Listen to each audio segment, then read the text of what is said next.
Emancipation is long overdue, so it becomes procrastination, cause freedom is within you. For some reason we think we're free, so we'll never be, because we haven't recognized slavery. You still a slave, look at how you behave, debating on where and when and how and what master gave.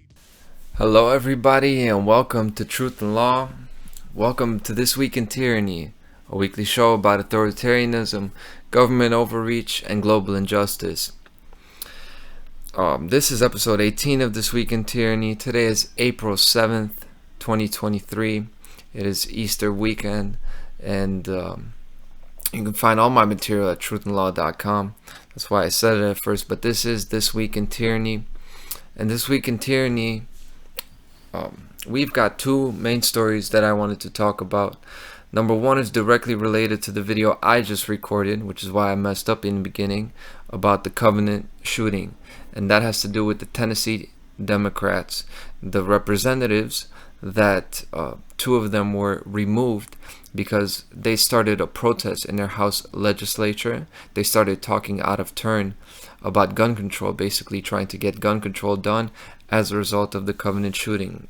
Now, they removed them and not removed them from the place. Now they're removing them basically from their job because they basically took over the place and said, hey, we need to pass some gun control laws. We got to get rid of the guns because this is too much what's going on. So the reason I mention this in This Week in Tyranny is because you're going to see, this is another example of the dialectic. I keep talking about the Hegelian dialectic as last week, but it is true. Because now you've got the dialectic here where I see both sides. Surely, you know, the Republicans are the Republican representatives who dominate the House over there in Tennessee. Yeah, they're immoral cult members because they're members of government, right? Government is a cult. So to these young black men who are coming in there and raising their fist up, which is what they did here, I relate to them. So I see how people can get in that dialectic because I'd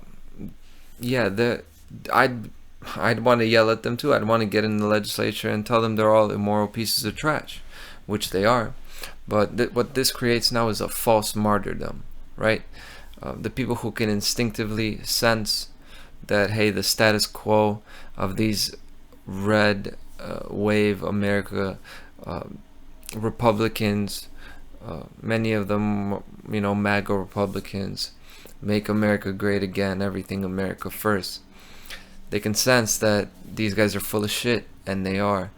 But the real fight is against elitism, right? The real fight is against elitism. That's what I like about these people that came up and raised their fists, even though raising your fists, of course, represents communism, represents Marxism. So I know they're controlled. I know that this is done to create friction. That's what Tennessee 3 is all about. It's about friction. It's about, this is related to the video I just did, an hour and a half about the Covenant shooting. It's thesis, antithesis, and synthesis.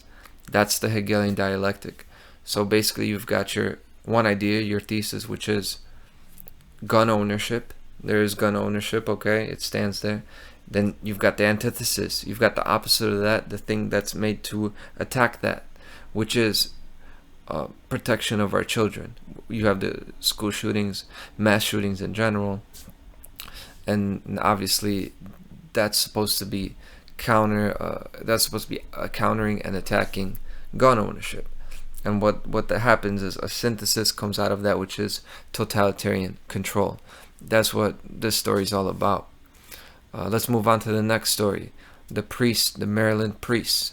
The Maryland Attorney General released a 450-page report entitled Attorney General's Report on Child Sexual Abuse in the Archdiocese of Baltimore. This is about Baltimore priests, and not just now. It's about from the 1940s all the way up until now. It's a 450-page report of 156 Catholic priests about the investigation, the testimony, what happened, how systematically the church covered up sexual abuse. Of course, the church members, some of them tried to say they apologize. It's a thing of the past. It's a horrible thing the church used to do.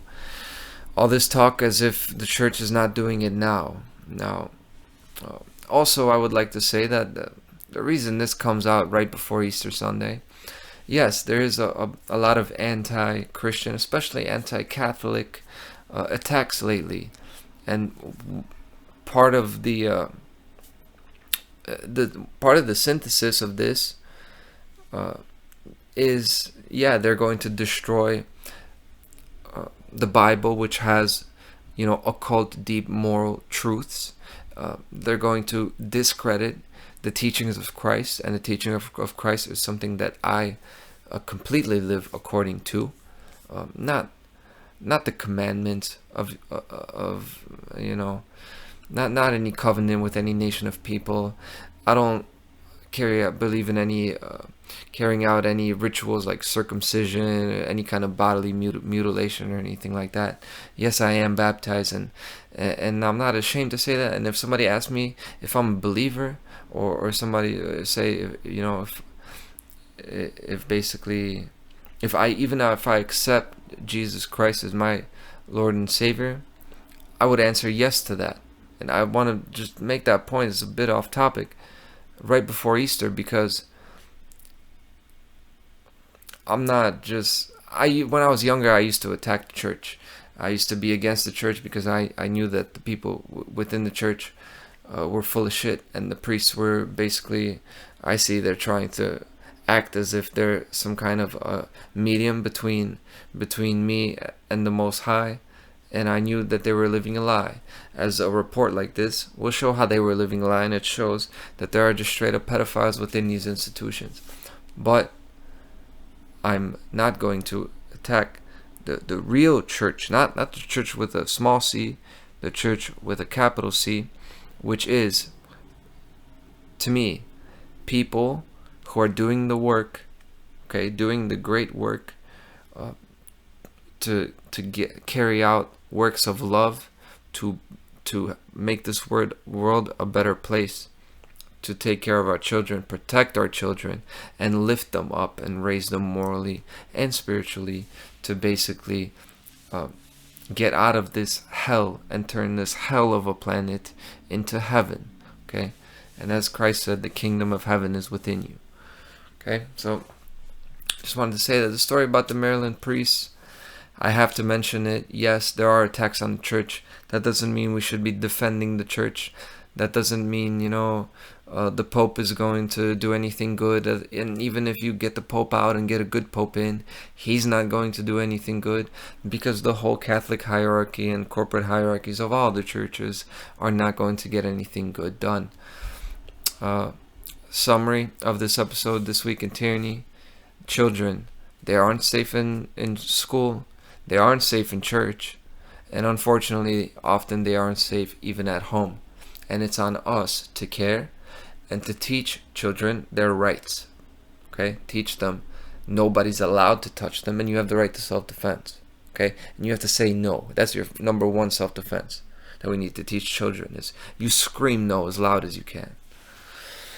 Because children aren't property of their parents. They're not the property of anybody. They're free human beings. They're just free human beings in the process of learning how to exercise their free will.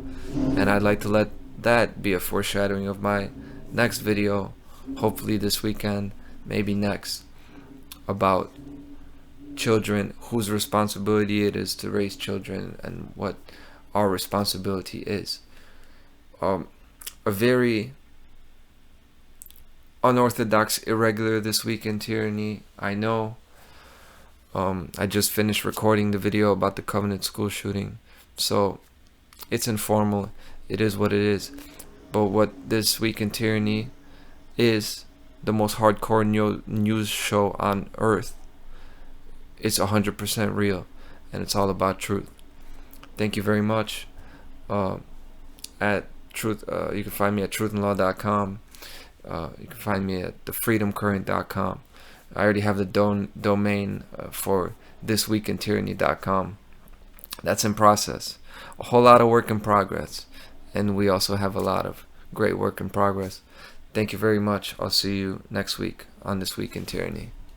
You either vote for the mumps or the measles. Whether you vote for the lesser of two evils, you vote for evil. Politics and God are not equal, but the education they get on God is really lethal. People have more respect for a holy book than they do for a cow on a meat